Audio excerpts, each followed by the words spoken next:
Assalamu алейкум. 28 июль 2022 жыл. Жалал Абад областы, Кыргызстан. Мисте дарактары уланган, мисте көчөттөр.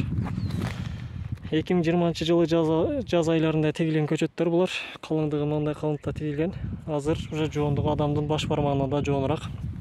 Бою где-то 1,5 метр. Мына жагашты кичине түздөп коюш керек экен, ушу 1,5 метрдей бар.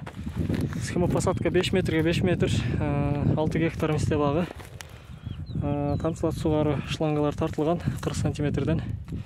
Ар бир тешикчеден 2 литрден суу кат экен.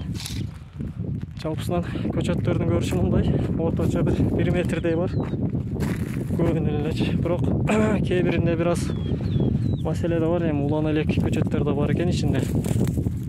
Кык салынган, суу берилет. Чөчөт орган дарактар бар. Мисалы ошо түркчө айтканда кара зеңк деген козу карын оорулары менен органдар. Же башка оорулар менен орган дарактар да бар. Мына быйыл өсүп аткан будактары. Көчөттөр буларды уже уласа болот. Улаш керек болгондо. Жалпысынан көрүнүш ушундай.